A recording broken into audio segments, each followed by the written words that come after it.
Dotiv, Integrative and Preventive Healthcare. The views, thoughts, and opinions expressed in this conversation belong solely to the respective individual speakers and is a representation of their respective individual experiences only. Hey guys, I'm Thasha. Hey listeners, this is Guni, and we're here to discuss lifestyle medicine. So we are back from our break, and we are so excited about today's conversation. We've been approached by the South Asian Heritage Organization in the UK. We've been invited to host an episode on the focus of Sri Lanka. Since Thasha and I both have a Sri Lankan heritage, we just jumped on the opportunity. So I'm a first-generation Swiss, and my parents are Sri Lankan Sinhalese. And I am a second-generation Malaysian with Sri Lankan Tamil grandparents. So as you can see from the Sri Lankan diaspora, it has different shapes and form, and that's what we love about it. And we want to celebrate it together today with our guests. So the way we want to approach this first special episode, which is opening our season, we've invited two guests who have Sri Lankan heritage to discuss with us what does it mean for them to be part of the Sri Lankan diaspora. Yes, and so our first guest is Gaya Gamhewage. She is a medical doctor who works with the World Health Organization, and she's based in Switzerland. She holds a master's degree in international health and international policy making and negotiation. Guy is also the co-founder of the social enterprise, The Wisdom House, where she combines her wealth of professional experience with her passion to help people learn and grow. So welcome, Gaya, to Dotiv The Podcast and this special episode. Thank you, Thasha. Thank you, Guni. Lovely to be here. And our second guest is Nibbana Kannadasan. She is a DACP accredited psychotherapist. She currently works with survivors of rape and sexual assault within the NHS and is also a trustee at UNBU UK, which is a charity working with survivors of child sexual abuse in the Tamil community. Nibbana is also working on her current doctoral research focusing on bridging the acculturation gap between generations within the Tamil community following migration from Sri Lanka to the UK. Welcome, Nibbana, to Dotiv The Podcast and to this very special episode. Thank you. Thank you both. I guess we want to kick off the conversation today. Start with understanding your history about how you grew up. Maybe I can start with Gaya. You know, you grew up in London. How did your Sri Lankanness translate in your daily life? My family moved to London when I was about 7 years old, so in the 70s. Obviously, my education, my primary and secondary education were in the UK. So the UK culture, if you like, had a big influence on me as well. But Asian culture is very strong, and it's very strong at home with your parents. I remember my childhood in Sri Lanka from starting school there, having friends there.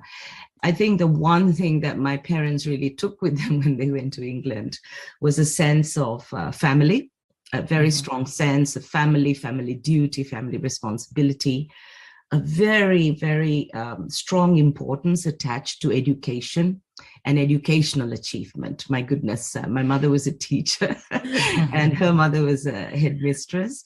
So discipline in all things, but really being really pushed for high levels of academic achievement. These were the two, if you like, things that I think they brought with us. And that meant we worked very hard at school, and we were different from the local kids. You know, kids in the UK, they played and they wanted to do other things. Whereas we were very, very focused. We were 4 siblings. I was the eldest. And that sense of family duty meant as the eldest child, I took care of everybody else. I really was very responsible. By the age of 10, I think I was taking care of my 2 sisters and brother. I can cook, clean, be responsible. That was, I think, what that transferred to the point. I remember one of my teachers at a parents' conference told my parents, Gaya's excellent. She's very smart. She now needs to learn how to play. And I remember my mother looking really confused. I mean, what is this teacher? But also we had to remember in the 70s when I was there, the UK was not the UK today. It was extremely racist. It was sexist. So, we felt protection in our family because outside, sometimes not in school, but outside school, that was a period when the National Front was coming up. I hope you don't mind if I'm very frank here, but really anybody my color was called Paki. So, that made us actually retreat more into education and discipline and achievement, because there was a sense of rejection from the host society at that moment. From the general public, but definitely not our neighbors or our teachers, but you could see there was a threat to us when we walked on the road. So it was bittersweet and interesting, and I think our culture and the qualities we brought with it gave me refuge and gave me direction during quite a really interesting but also challenging time. As you were speaking, Guy, I could really relate to the core things that you were talking around family and education, because those are the two sort of themes that popped up for me. I was born in Germany and spent my first decade there, and there you could definitely in the late 80s, early 90s feel minoritized and the difference. And I think there was also spaces where the refugees and asylum seekers were, and then the schools where you had a couple of people in there, whereas my experience in London was very, very different. By the time I started sort of the end of primary school and secondary school, it was, interestingly enough, because of academia, predominantly South Asian, the school that I went to. So I think for 7 years, academia education was also a safe haven, because it was almost safety in people looking like you, and it wasn't a thing anymore. I didn't feel different, and it's such an interesting experience to have compared to Germany, where you could feel it. You could feel that your colour meant something, or the fact that you didn't look like other people meant something, and how you show up is so different to how I then showed up in London, where I felt comfortable, I was okay to explore, but definitely had experiences of code switching a lot at home. You were studying, you were taking responsibilities, have a younger sister, so taking responsibility for her. And then at school, you were this independent woman, and I went to a girls' school, and you was really promoted to say, you're independent, you can do free thinking, whatever you want, the world is your oyster. And holding both values. And I think now in my 30s, I can definitely hold both and see, like, I see value. But I think during teenage years, it was tricky, I think, holding both identities, because they felt worlds apart at times. I guess from a Malaysian perspective, it's also interesting because our constitution is very racist in its own way. And so when Sri Lankan Tamil kids are born, you try not to, you say Indian, because there's like boxes where you have to tick, right? What's your race? Malay, Chinese, Indian, and others are your option. And so Sri Lankan Tamils, at some point, they were known as Ceylonese. And so they would come from Sri Lanka and they work in the railways because they were better educated. And so if you were to put others, then you would get lesser privileges in the country as a whole. But if you put Indians, then you have some level of privilege compared to those who are not classified. But, you lose a bit of your identity in that process. But internally in my house, I'm like, I'm Sri Lankan because I eat Sri Lankan type of food, and we all have Sri Lankan Tamil rituals. But it's interesting because externally you don't really feel like you're openly discriminated against, but you know that there's a underlying notion about that, right? How does it feel like being Sri Lankan, and what makes you proud of being Sri Lankan? So in Sri Lanka, when I first started school at 5, I remember the first day, it was a girls' school, like Nibarna, it was a girls' school in Sri Lanka. And it had 5,000 girls. I mean, it was massive. It was called Vishaka Vidyalaya. So it's massive school. And I remember going to the first assembly and, this very small person in this massive sea of, white, because we're wearing this white uniform. And I remember the first person of authority outside my home I saw was a woman coming onto the stage. She was the principal. And Sri Lanka was on a high at that time, because the world's first democratically elected prime minister, a woman prime minister, was Sri Lankan in 1972. And she sort of inspired and reaffirmed that men and women had, could achieve similar things. And our principal was a woman who actually looked a little like our prime minister as well. And I remember her coming on the stage, and I can't remember all of her speech, but at 5, something struck out to me. She said, she spoke about how girls can achieve anything they want. Said, if you want to be a pilot, you want to be a doctor, whatever you want to be, you can do it. And this is the place that will nurture you to do it. And I remember that was so profound for me. And it has lived with me until now. I'm 57 now. It's still here 5 decades plus later. So I think that was really important. And then that was echoed in my family. My father, my mother, of course, always thought we should do the best of everything. Her children should be the best. But my dad, I could see the respect he gave to me was no different than any respect he gave to anybody else. He totally respected me, although I was a girl, and I was a little girl. Any major decision in our family, I remember my dad asking my opinion. Shall we buy this house? Shall we buy this thing? Shall we do that? And I remember at 10, my most cherished gift in my life was a typewriter. We didn't have computers then, by the way. This was a long time ago. I remember a little portable brother computer. And it was the most empowering thing. What I'm really proud of, women are respected in our society. I'm talking about a general rule. That does not mean there is no domestic violence or anything like that. But there is position and there is respect. I'm a Buddhist. So there's respect for a mother.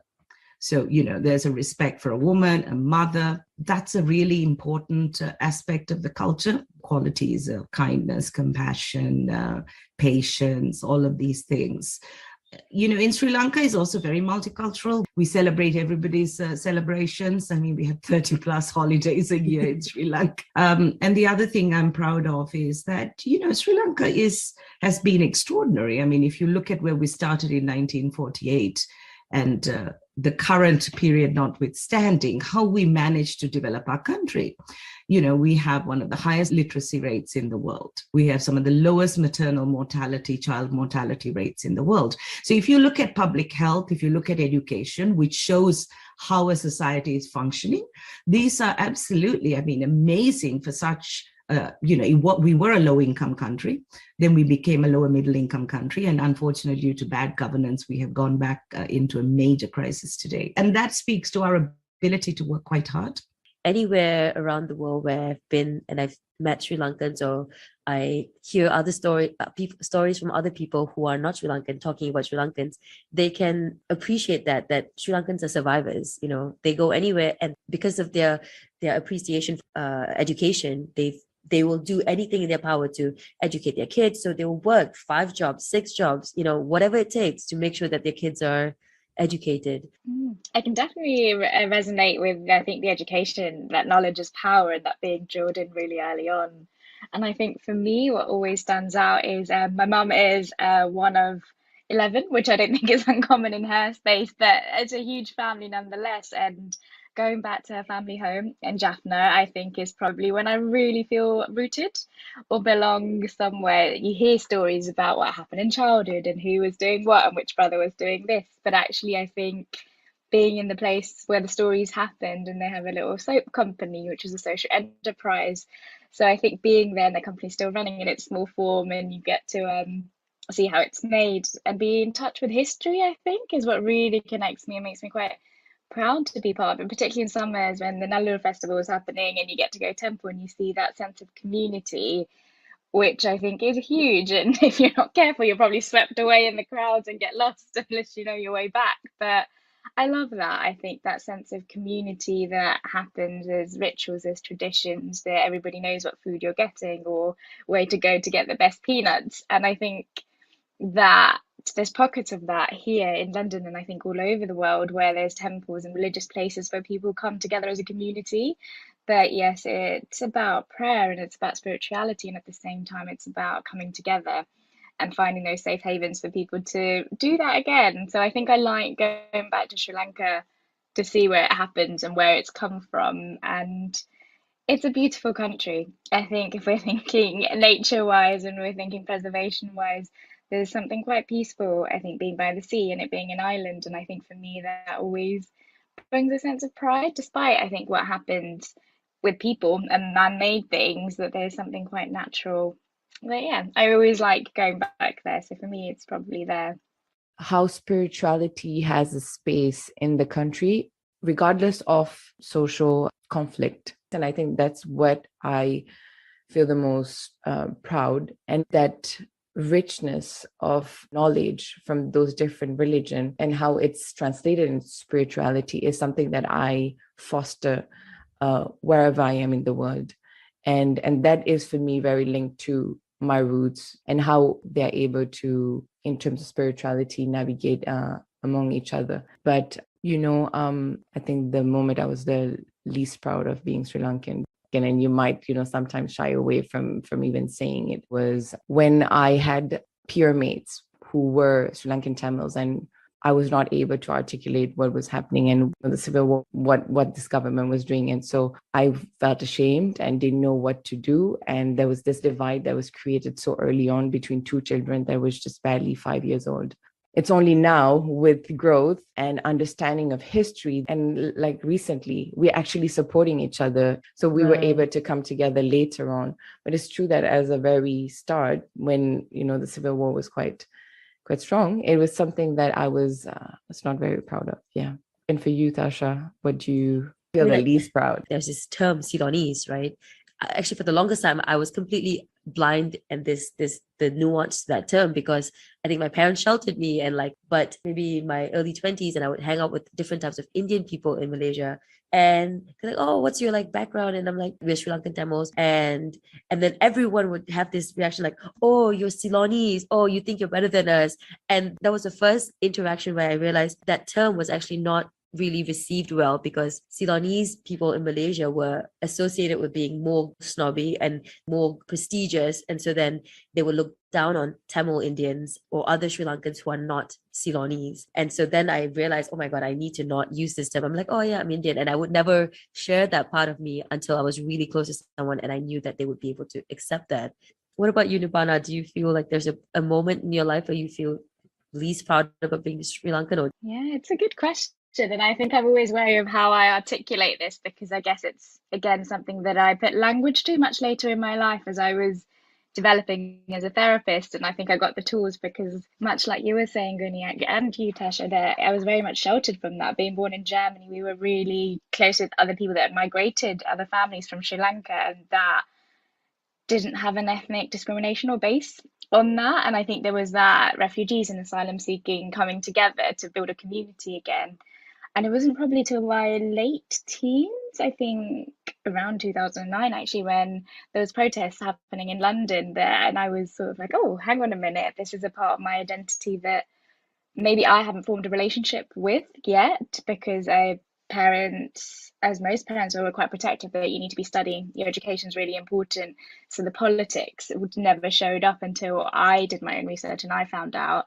And then you also had what media was consuming and telling you, and you sort of like, oh, where do I stand in this? So it wasn't too much later that I think I put language to things. And I think what I'm least proud of is probably the lack of accountability for the genocides and the war crimes that happened over such a long period of time. And also, as a result, a lot of migration and a lot of fragmentation and displacement that happened that I guess I see on the other side in second generations or third generations, when you're working with that fragmentation and when parents are working off of intergenerational trauma, and then you really see how seeped in it is that it didn't just happen to a generation, thousands of years ago, that it's still alive. And so for me, it's probably the lack of maybe accountability measures being taken or reparative work. And I'm really looking forward, hopefully, for that to happen one day. And I know a lot of work and social activism is going into that space. And I'm quite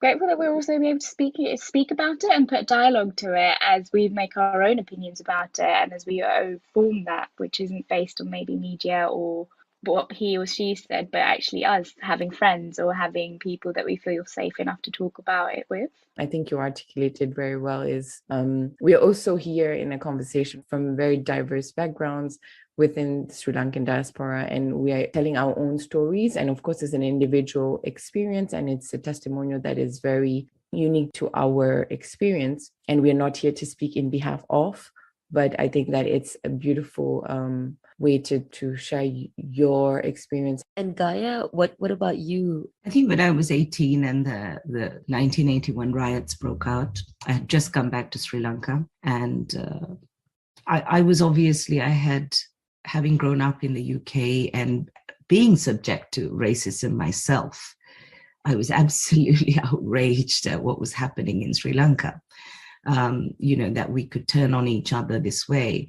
But even at that age, I could see that this was politically motivated, right? And it was fueled by centuries of tribal behavior. Basically, there's no other way to describe it. We're very tribal. And even within, say, if you take the Sinhalese, there was a hierarchical system. I know in the Hindu system, there's a hierarchical system. And if you look closely, even in that conflict, conflict. I mean, both sides, basically.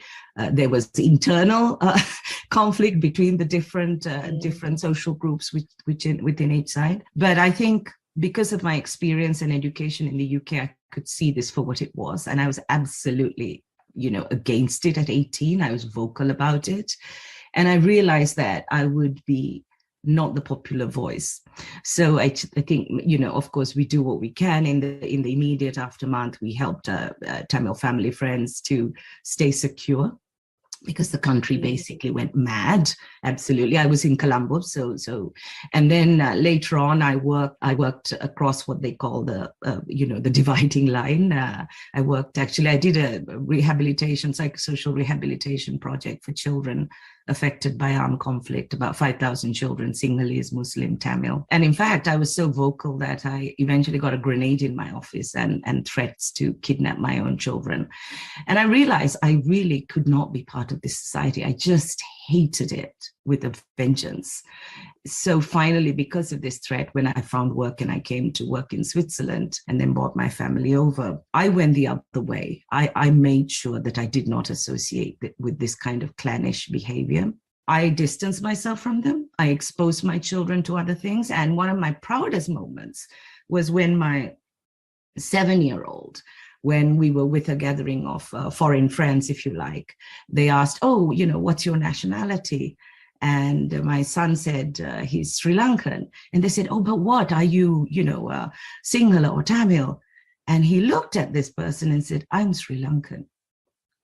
Right? So it had been transferred to him that this ethnicity was, in the current social dynamic, it was dangerous, that it was harmful to others. So I've been very vocal about this.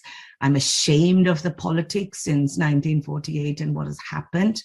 And what has happened is not just power and control and corruption, but they've done it through pitting one ethnic group against the other. And that has been done easily because the ethnic groups felt they were threatened by the other. And I've seen the atrocities of, I was a journalist actually when I was very young, before I became a doctor. I've seen the atrocities by both sides, and they're not just defense or security. It was terrible mutilation of bodies, both sides. I mean, really, there is no excuse for this. And this can only be centuries of tribal behavior. That's it. And I totally agree with Nirbana. There is no accountability for anything. There is absolutely no accountability. So in a way, with all the great things Sri Lanka has, we still have this island mentality, right? Actually, I accompanied my children to Buddhist Sunday school for 6 years, just to make sure the priests don't teach them nationalism, right? One day he wanted to paint the Buddhist flag and the Sri Lankan flag. I said, no Sri Lankan flag in Buddhism. So, I was extremely, extremely conscious about this.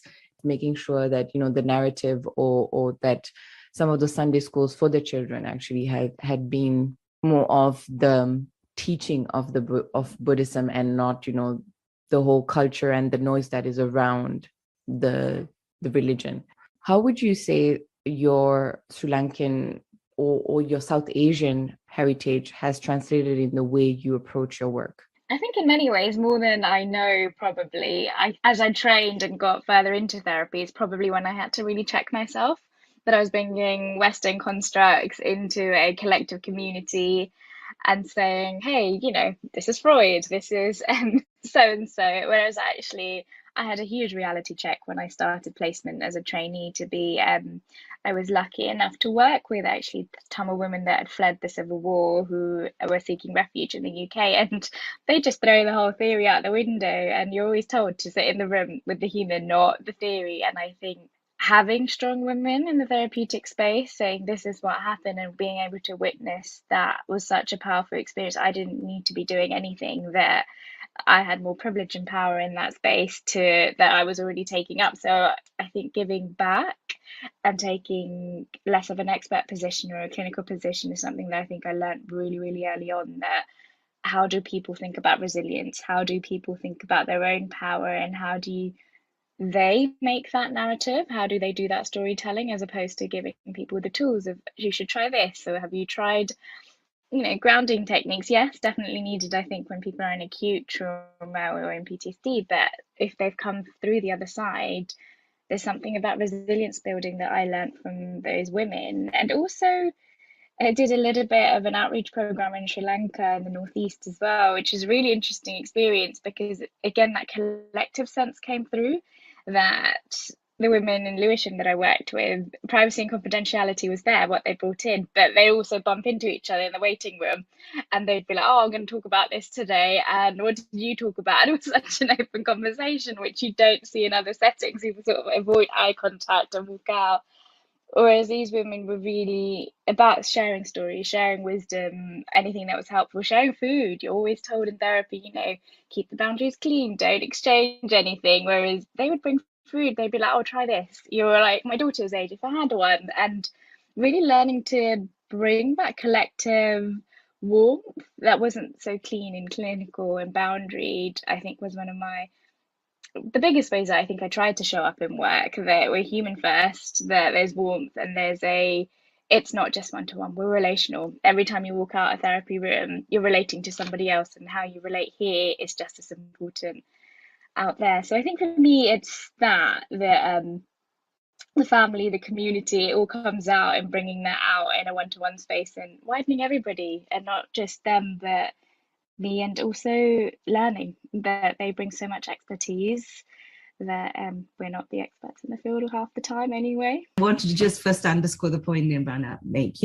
I think we're a product of our cultures, and we do in our education have to get all the models and the framework and the foundation, right? Whatever it is. And I think it is absolutely important. I mean, you don't want a doctor who's not trained, right? So, I mean, you do want that. But then you have to bring yourself to work. But I mean, for me, I'm quite, I believe I'm quite open in my communications. I mean, you know when I'm angry, and you know when I'm well, you can see all my emotions. Also, I had the benefit of, studying medicine in China, and China is an Asian country. So I know in the West, you think, people think, oh, it's communist. And it was one of the warmest, richest, most embracing experiences I've ever had. In fact, being 10 years in China was much warmer, if you like, in the way I was accepted than in England. So my patients there, I was a young doctor, they'd bring me food, they try to introduce me to their only son to marry them, or, completely unprofessional. They say, oh, you have beautiful eyes, it was just a love fest, if you like. But that doesn't mean you were not a professional. That doesn't mean you didn't do your job. So I think being socialized there, as I started medicine, it helped me be warm.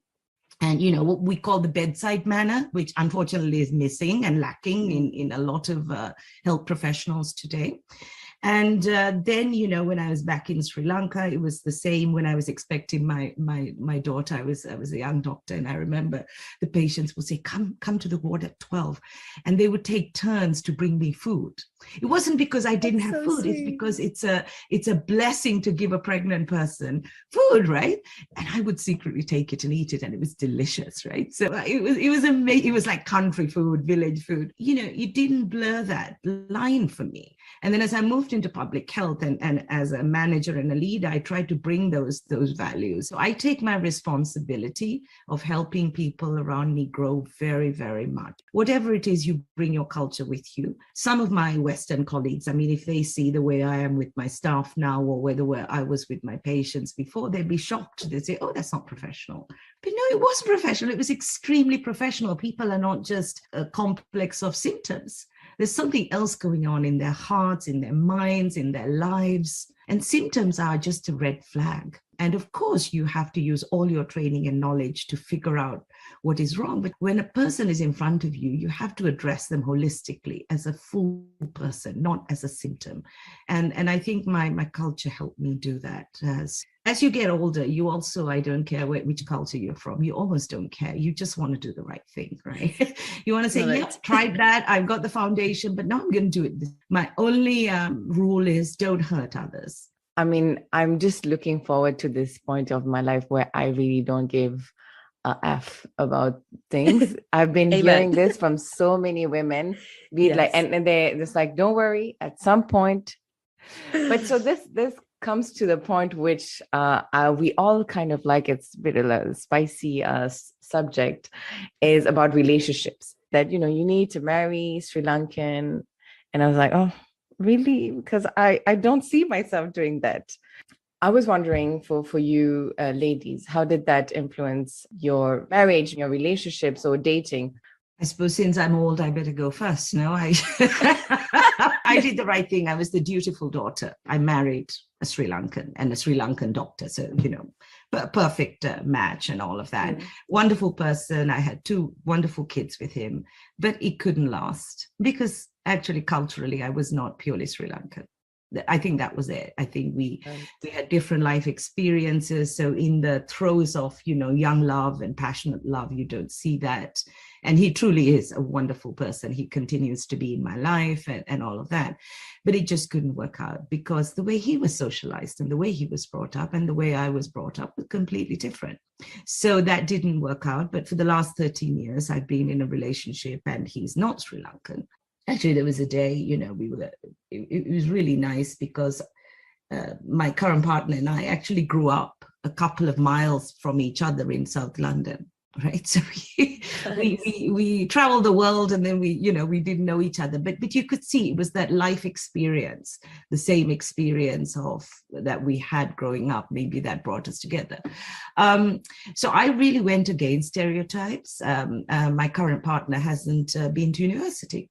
So, you know, until I met him, I really didn't take anybody who wasn't very highly educated, even seriously, because of the way I had been brought up. I was actually looking down on people who hadn't achieved academic, excellence. So, and he really opened my eyes to, you know, what it is to be a person and not to be your job. And he had to grow on me. It took time. And because, you know, in a relationship, it's the small things that are repeated and build up that break it, really. People think it's the big gestures that make a relationship. No, it isn't. It's all the small things that are repeated again and again. In a way, I broke away from a typical Sri Lankan relationship.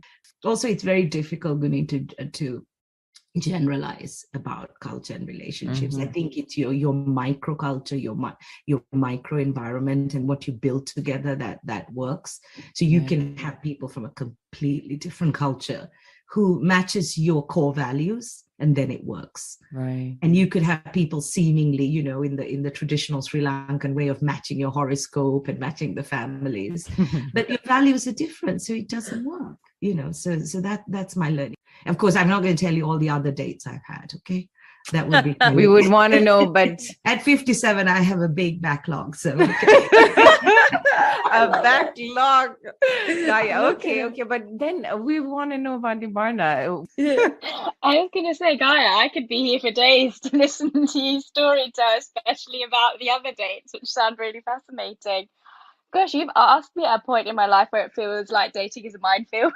So I'm also looking forward to the time when things click and you're sort of like, I know exactly that this is where I'm going and this is what I want. And I think part of it is also because growing up in a blended culture in London and being Tamil, that nobody tells you that this is what relationships are, or, you know, you do it in secret, you go out on dates, you hang out with guys, and nobody really says, this is a healthy relationship, this is not so healthy. And then I think it comes once you're out of your 20s and you've done all the exciting things and you've had a really good experience, you feel like, I don't think I want that for the rest of my life. I want something different. And I think I'm in that space at the moment. Having done a bit of that parenting about relationships and being a therapist helps, because you always have to check yourself first before you do anything else. But I think it's an exciting space, but also definitely learned a lot from my 20s and late teens about maybe how I would show up in a relationship and how maybe I've seen it being modeled in families and extended families, and be like, maybe I would tweak this bit here, tweak that bit there. So I think I'm learning, I'm absorbing at the moment. That's where I'm at. So not so spicy and exciting like Gaia's other stories, perhaps, that might have been. But I think that what you're saying as well is quite relevant for, this new generation, the younger generation, where we're much more, I think, in tune in and being open to talk, knowing that it's healthy to talk about your feelings and healthy to introspect. And I think that these are things that I didn't see my parents doing. I didn't see my aunties and uncles and doing this as well. We have also another baggage and background that comes with our exposure to the Western world as well, but also to Western media and entertainment, where it's also teaching us also different ways to go about relationships. And so I think now I don't know if we are confused because there's too many. I think we are confused because there's too many things. Like if you look at your parents, they've been, behaving a certain way. It's like, oh, but I don't see myself doing this. Then you look at media, you see your counterparts that are not from the same ethnic backgrounds, they behave differently. And then you're like, well, that I can see why it works, but I'm not familiar to it. So you're just confused at the end. Gaia, we need your intervention. Yeah, I'm going to come in here because I think it is true. I think the current young generation thinks too much. I think you're in your heads. I'm going to be very frank here. You think too much. Because relationships. Yeah, I mean, I agree with you, Guni. Looking at relationships, my parents' relationship, others. I know that's not what I want. I was very sure. So that's when I saw that in my marriage, I didn't take a long time, to wait it out and completely damage myself and my children. I didn't do that. And in fact, I knew almost immediately, this is not something I'm going to tolerate. This is it, because I've seen it in my parents' marriage. And I thought, I've already been in that marriage. I'm not doing that. So I think it's pretty good to learn from others. But at the same time, I've seen Sri Lankan marriages that have lasted 50 years and they're so loving. And, so we can't generalize. This is the first thing. The second is, when you're in a relationship, you will evolve. You're not who you are now. So you have to give, there's an unknown there. So whoever you are going into a relationship, or whoever he or she is coming into this relationship space with you, they are not, neither of you are going to remain unchanged. If you do remain unchanged, it's a failure. So I think it's very difficult for you to imagine this perfect person, right? So there is an element of, let's take a risk and let's try this. Now, the great thing in the 21st century is you don't have to marry everyone you date. So unless, when I was young, I had to basically marry the guy. Hallelujah. I couldn't date him, right? I wasn't allowed to date him, so I had to marry him. I'd secretly seen him when we were abroad. But so I agree with that. But I think you'd have to take a risk and you have to go in there with an open mind. Nobody's going to be this perfect person, but neither are you a perfect person. The issue is, do you have space to grow with each other? Are you matched on the basic values? And I think that cuts across cultures and so on. In our generation, it's hard. And as a Sri Lankan Tamil woman, I find it hard to connect with other people when you're dating, because it's like, do they share the same values? Like, I know what my values are, but then on surface level they do. And then when you date them long enough, you're just like, oh no. I mean, if you go to traditional household, they say like you're not supposed to be dating, when you're not supposed to be dating, you have to go to school, be the best, because you're disadvantaged in the West anyways. So you need to work 3 times harder than the others. So don't think about boys because it's not the time. And then you hit 21 and they're just like, hello, it's time to get married. So the confusion, I understand, Gaia, you're saying, because you do not represent our parents, but I would like you to acknowledge this, that the confusion comes from the parents. You're talking to the wrong parent. I remember when my son's girlfriend, that first girlfriend, broke up with him and he was crying. I sat and cried with him. Okay, so you're absolutely talking to the wrong parent. I mean, I only started really dating after I was divorced because I wasn't allowed to date as a teenager. I like that. After I got divorced, I gave myself 6 months just to date. Nothing else, just to date, just to go out on a date. I think we got the message, Guni. We have to just take the risk, try, date around, and let the wind take you. I know that, Gaia, you were born in Sri Lanka. Nibbana, myself, and Guni, I don't think we were born in Sri Lanka. Would you ever consider moving back to Sri Lanka? Well, I still have a Sri Lankan passport. I've never changed my nationality. So wow. Ultimately, when I retire, that's the only country that will legally have me. But would I consider going back?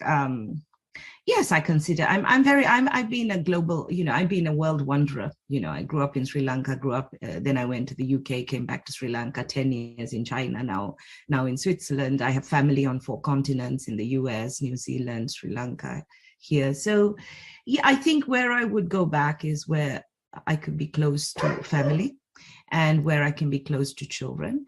And geography doesn't matter that much to me. I'm home wherever I am. So Sri Lanka maybe, somewhere else maybe, somewhere entirely new maybe. I mean, I carry my home in my mind, in my heart, and in my family. So maybe, but I don't say a definite yes, because nobody knows what wonderful things are ahead of me in my future.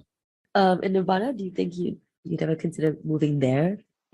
Good question. I think if you asked me maybe 5 years ago, I would have probably said a definitive yes.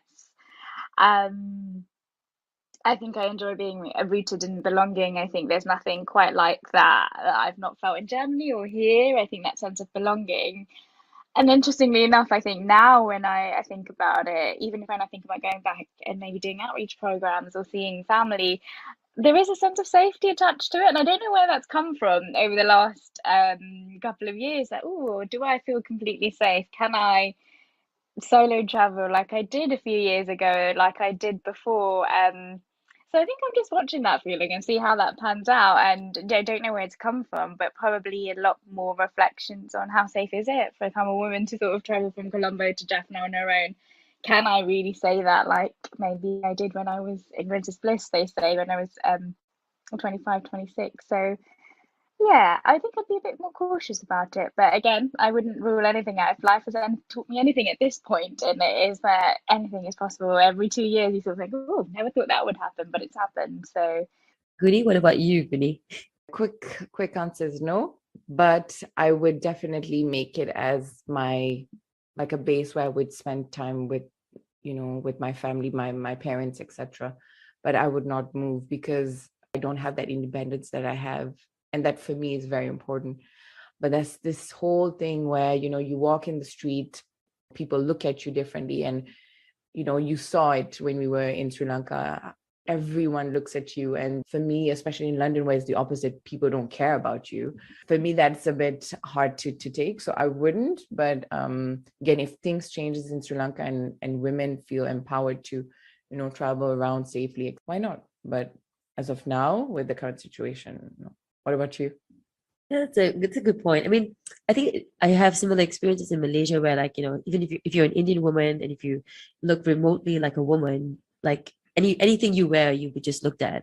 It doesn't come from another Indian person or brown person. It's even a Malay or Chinese person. So in that sense, I feel like, yeah, whatever, like I can handle this. But of course, it's the familiarity part. But do you know this area? Do you feel secure? Can you protect yourself? Yeah, that part I'm not sure, but in the same sentiment is, I love it when I go to Sri Lanka. Like there's a sense of groundedness that you feel, and I feel so connected to like nature, to the environment. Similar to you, Guni, I think I would want to make it a base, maybe, but maybe not a permanent home. I think Malaysia is still for me like a permanent home. But yeah, if it improves, definitely, if there's an easy pathway to do that, then yeah, I think that would be a nice place to be. And to close off our conversation, what is the one change you would like to see for Sri Lanka and its diaspora? what I would really love to see is the government taking accountability, and I think something that we've spoken about a lot today, which I'm quite grateful for, is also that there's reparative measures, that accountability is taken, but then there's also a way to start life or to reconnect life to what it was like. And for me, I think that's always been dialogue. I'm biased with my profession, but I think being able to talk here, but also communities, generations, being able to dialogue with each other and find a sense of safety to be able to be playful, explorative, and connect again. I think that would be something I'd like to see in my lifetime. I'd like the whole population of Sri Lanka within the country and the diaspora to participate more in our democratic political processes. So that we are more aware of what's happening in the country. We hold all politicians to account, and that builds on what Nirvana says about accountability, not to turn the other cheek, not to turn the other way when things are going wrong, that we should understand and participate and have our voices heard in all aspects of our life, and not leave the governance of our country just to politicians. It's too important. And an important part of that is the protection of human rights, accountability for wrongs done in the past, and to prevent wrongs being done to the people in the future. And to have good governance with good management and less corruption. So it's all about us all participating. Yeah, thank you so much for that, Gaia and Nirbana. I think today I've learned from both of you, because you're both in the healthcare space and you do, Nirbana, you work closely with like the Sri Lankan Tamil community, and even Gaia from your own experience as a journalist and then a doctor. It's really made me realize that I am not as active in the community in the way that I could be. I participate when it suits me, but then it's not really an active and a consistent effort. And that's something I think I can take away and take action on to be more consistent, because that's what you both are doing in your own ways. And I'm glad that you were able to share your insight and your experiences with us and for all the listeners, so that we can actually send that message, because we've all come from different backgrounds. And so seeing that we can all take a bit more of an effort if we, if you're connected to the cause, right? Right. And it starts from dialogue as well, as Nirbana said, is talking and having open conversation, uncomfortable conversation, receiving feedback, even if it's harsh ones, and taking accountability. I think that's a great message also to our listeners. Sri Lanka is very complex, but it has its, flaws and beauties. But at the end of the day, if we come together and understanding that, we're not perfect, but taking accountability in what we're doing, we can move forward, and hopefully there's a better future ahead for Sri Lanka, especially in this current time. And I'd like really to thank you both, Nirbana and Gaia, for taking the time to have this conversation with us, to celebrate our heritage as Sri Lankan. It's a great way also for us to start our new season as Dotiv The Podcast. And in some way, you gave us somewhat of a blessing to start, and hopefully we continue in this high note. So thank you very much for your presence and participation. Thank you. It was really fun being here. Thank you. Thank you for having us. Thank you so much.